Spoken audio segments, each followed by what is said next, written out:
네, 오늘도 즐겁게 수학수업을 한번 시작해 볼까요? 선생님이 한 가지 자료를 조사해 왔습니다. 다들 방학 동안에 봉사활동 열심히 봉사활동하고 왔나요? 네, 다들 여러 가지 봉사활동을 열심히 하고 왔다고 이야기를 해주었는데 선생님이 여러분이 봉사활동한 시간들을 조사해서 한번 자료로 만들어 보았습니다. 칠판에 한번 써볼 테니 다들 집중해서 잘 보도록 할까요?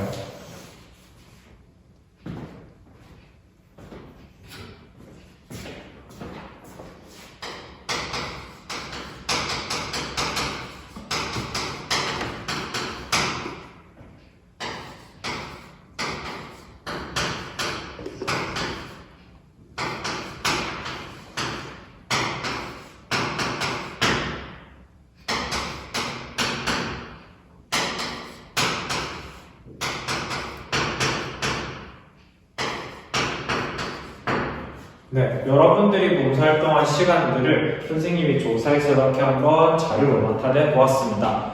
자, 그러면은 이렇게 봉사활동 시간이라는 자료를 한번 옆에 친구에게 설명을 해볼까요? 옆에 친구에게 어떻게 하면은 이렇게 주어진 자료를 쉽게 친구에게 이해하기 쉽게 설명을 해줄 수가 있을까요?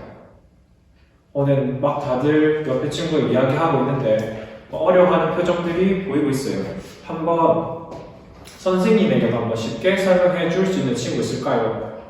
오늘 다들 손을 들기를 꺼려하고 있습니다. 왜 이 자료를 보고 쉽게 설명해 주기가 어려울까요? 네, 명훈이가 손을 들고 얘기해 줬는데 주어진 자료들을 하나씩 읽어서 이야기해 주기에는 너무 많은 것 같다라고 이야기를 해줬어요. 네, 맞아요. 그래서 우리가 이렇게 주어진 자료를 쉽게 설명해 주기 위해서 오늘 어떤 것을 배울지 다들 궁금하죠? 그러면은 학습 목표 읽어보고 수업을 계속해 보도록 하겠습니다. 학습 목표 읽어볼까요? 시작! 네, 다들 학습 목표를 잘 읽어 주었습니다. 평균과 중앙값을 말할 수 있다가 오늘의 학습 목표이고요. 선생님이 이 학습 목표를 위해서 탐구활동지를 여러분 책상 위에 올려두었습니다. 탐구활동이 총 두 가지가 있죠. 그 중에 첫 번째 탐구활동 혹시 설명해줄 친구 있을까요? 네, 2조의 종민이가 한번 설명해준다고 하니 한번 다 같이 잘 들어보도록 합시다. 네, 2조의 종민이가 잘 이야기해 주었죠. 지금 주어진 자료가 소연이가 여름방학에 일주일 동안 녹색 성장 캠페인에 참여한 시간을 줄기와 이끌이로 나타내었다 라고 이야기를 하면서 두 가지 물음이 주어져 있습니다. 그럼 한번 다 같이 활동을 해보도록 할까요? 선생님이 5분 드리도록 할 건데 오늘 수업 끝나기 전에 이제 스스로 오늘 수업을 어떻게 참여했는지를 평가하는 자기평가의 시간을 가지도록 할 겁니다. 그리고 여러분들이 모든 활동을 하는 동안 선생님이 돌아다니면서 잘하고 있는지, 친구와 협동하고 있는지, 모르는 친구가 물어봤을 때 잘 가르쳐주고 있는지 등을 관찰하도록 할 테니까 다들 열심히 참여해야겠죠. 그러면은 시작!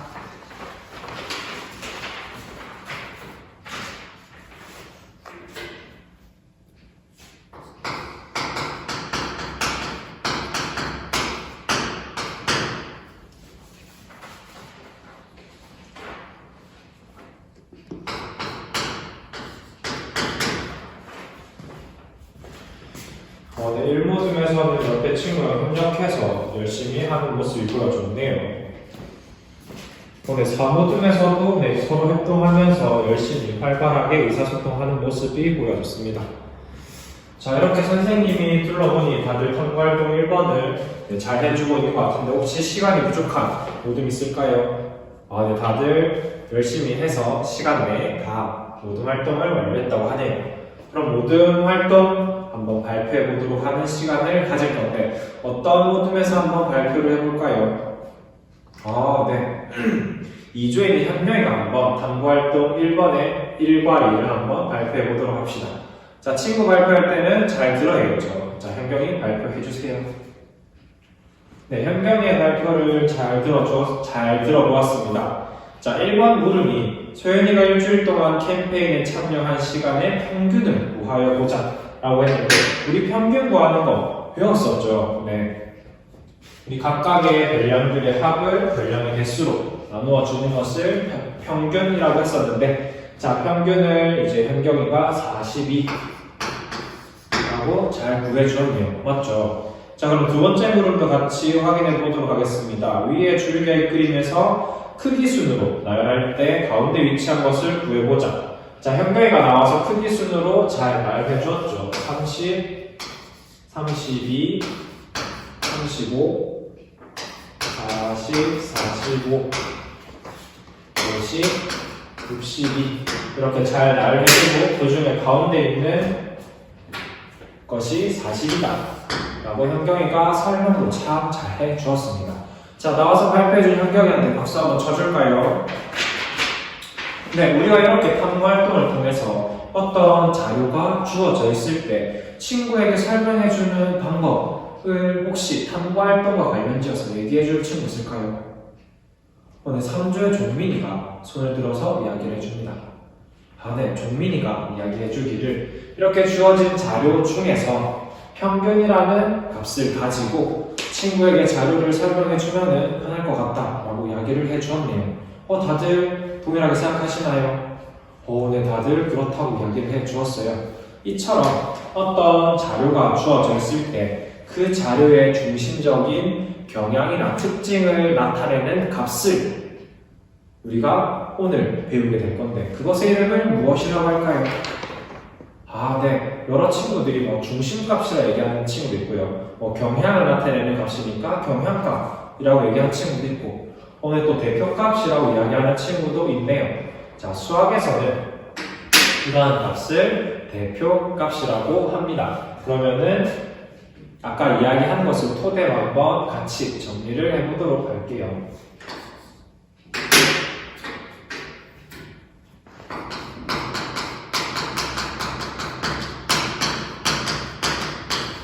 자, 대표값. 이 대표값을 자, 교과서에 있는 것 다 같이 한번 큰 소리로 읽어볼까요? 시작. 네, 다들 큰 소리로 잘 읽어주었습니다. 자료의 중심적인 경향이나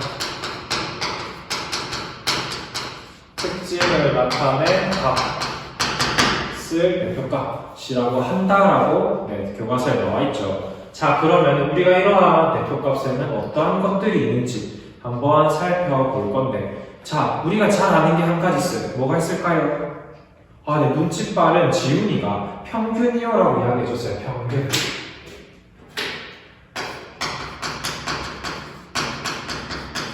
네, 우리가 잘 알고 있는 평균도 이렇게 자료의 중심적인 경향이나 특징을 나타내주는 값 중에 한 가지가 되겠습니다. 또 뭐가 있을까요? 아, 네, 지훈이보다 조금 더 눈치가 빠른 영우가 우리 여기서 2번 했던 것도 대표값일 것 같다고 얘기를 해줬는데, 우리 아직 이 2번에서 해당하는 그 값의 이름을 모르잖아요. 맞죠? 네, 우리 2번의 이름을 무엇이라고 정해주면 좋을까요?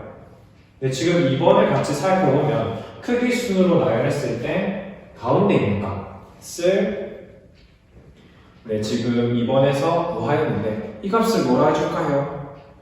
아, 네, 영우가 가운데 값이라고도 얘기했고, 또 네, 다영이가 중앙값이라고도 얘기를 했는데, 네, 우리가 오늘 학습 목표가 무엇이었죠? 네, 평균과 중앙값을 얘기할 수 있다가 오늘 학습 목표겠죠. 그러면은 우리가 이번에서 구한 이 값의 이름을 네, 맞습니다. 다 같이 큰 소리로 얘기해 준 것처럼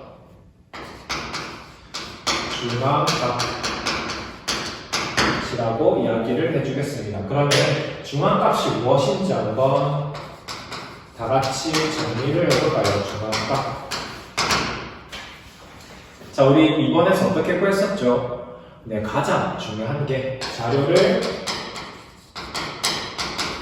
크기 순으로 나열했을 때 가운데 위치한 값을 중앙값이라고 하였습니다. 예를 들어서 우리가 이렇게 30, 32, 35, 40 이렇게 수를 자료를 크기 순으로 나열했을 때 가운데 있는 이 40이 네, 중앙값이 되겠죠. 자, 그럼 우리가 왜 중앙값을 배우게 될까요? 탐구 1을 살펴보니까 평균을 구했더니 42가 나왔고 또 중앙값도 구했더니 40이 나왔어요. 별로 차이가 안 느껴지지 않나요? 맞죠? 그래서 그 중앙값에 왜 중앙값을 사용하게 되는지를 알기 위해서 우리 아직 하지 않은 탐구 2번 있죠? 탐구 2번을 한번 해보도록 하겠습니다. 선생님이 시간 5분 드리도록 할게요. 시작!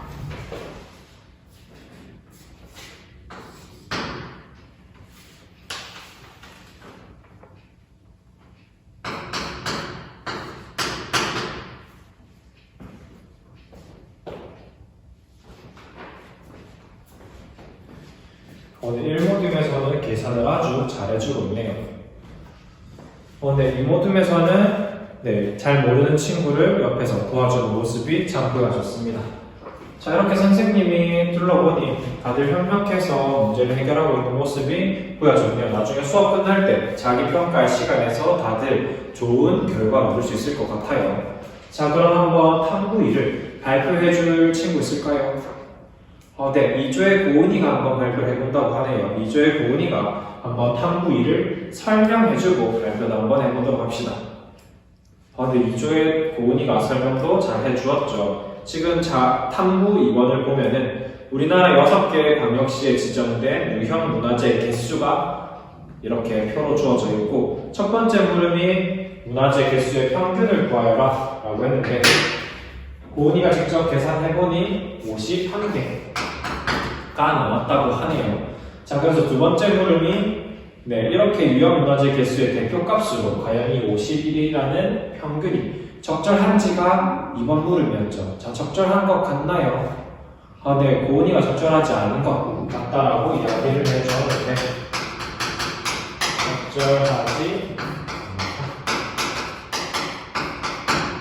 왜 적절하지 않은 것 같은지를 한번 우리 자유롭게 이야기해 보도록 합시다.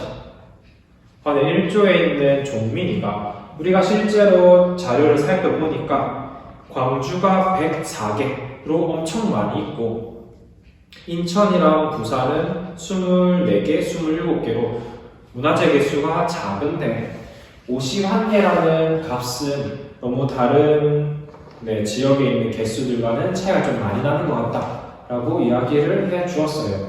종민의 이야기도 뭔가 적절한 것 같죠? 그럼 우리가 이 탐구 활동을 선생님이 왜 한다고 했었죠?